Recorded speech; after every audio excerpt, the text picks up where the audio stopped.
আমরা বিএনপি জামাতকে বলতে চাই যে আপনারা রাজরাস্তায় মাঝে মধ্যে মিছিল মিটিং করেন, কিন্তু যে ভাষায় ব্যবহার করেন তা পরিহার করতে হবে, নতুবা আমরা এই সিলেটের মাটিতে আপনাদেরকে আর কোনো মিছিল মিটিং করতে দেব না। আমরা আওয়ামী লীগ প্রতিরোধ করব এবং আপনাদেরকে দাঁত ভাঙ্গা জবাব দেবো। আমরা আজকের এই সভা থেকে আমরা বলতে চাই, আমরা আজকের এই বিক্ষোভ মিছিলে আপনারা দেখেছেন যে প্রত্যেকটি পাড়া উপজেলায় আমাদের বিক্ষোভ সমাবেশ হচ্ছে।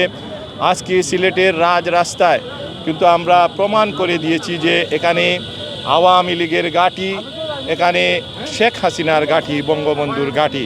আমরা আজকে সিলেটের প্রত্যেকটি স্তরের নেতাকর্মীরা আজকে ঐক্যবদ্ধভাবে আজকে এই বিক্ষোভ মিছিলে অংশগ্রহণ করেছে।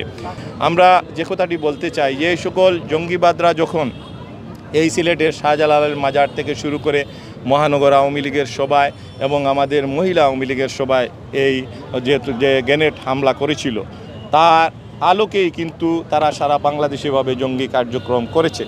আমরা 2008 সালে আমার জননেত্রী শেখ হাসিনা বাংলাদেশের মানুষকে বলেছিলেন যদি আমরা ক্ষমতায় যেতে পারি তাহলে বাংলাদেশ থেকে চিরতরে এই যে জঙ্গিদেরকে আমরা নিধন করব।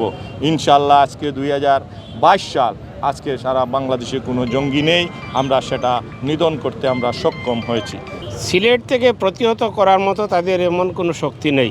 তাদের মুখের আওয়াজই বড়, তাদের মাঠ পর্যায়ে কোনো কিছু নেই, তাদের পায়ের নিচে মাটি নেই, তাদের মধ্যে কোনো শক্তি নেই। আওয়ামী লীগের শক্তি আজকে দেখেছেন, 15 তারিখ দেখেছেন, আগামী 21 তারিখও দেখবেন। আমরা মনে করি যে আওয়ামী লীগ সুসংগঠিত দল। আজকে আমরা জেলা আওয়ামী লীগ শুধু সিলেট শহরের সারাউন্ডিং এরিয়ার ভিতরে যারা ছিল তারাই এসেছে। প্রত্যেকটি উপজেলাতে আজকে বিক্ষোভ মিছিল হচ্ছে। তাই আমার মনে হয় সিলেটের মাটি নয়, সারা বাংলাদেশের মাটি শেখ হাসিনার ঘাঁটি। মুক্তিযুদ্ধের সপক্ষে শক্তিকে বাংলার মানুষ ক্ষমতায় রাখতে চায়, ক্ষমতায় দেখতে চায়। যে কারণে জামাত বিএনপিকে মানুষ প্রত্যাখ্যান করেছে, মানুষ দ্বারা প্রত্যাখ্যিত হয়েছে। তাই আমি মনে করি যে বাংলাদেশে জামাত বিএনপির স্থান নেই, খুনিদের স্থান নেই, জঙ্গিদের স্থান নেই।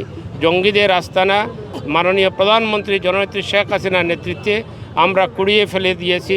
জঙ্গিদের আস্তানা জ্বালিয়ে দাও, পুড়িয়ে দাও, সেই স্লোগানে উদ্বুদ্ধ হয়ে বাংলার মানুষ ঐক্যবদ্ধভাবে জঙ্গিদের আস্তানা পুড়িয়ে দিয়েছে। তাই জঙ্গিদের আর আস্তানা নেই।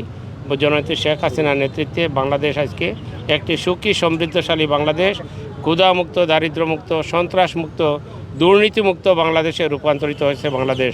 জননেত্রী শেখ হাসিনা যতদিন দেশে থাকবেন, ক্ষমতায় থাকবেন, ততদিন বাংলাদেশের মানুষ সুখে শান্তিতে বসবাস করবে, ততদিন জঙ্গিবাদের আর আস্তানা থাকবে না।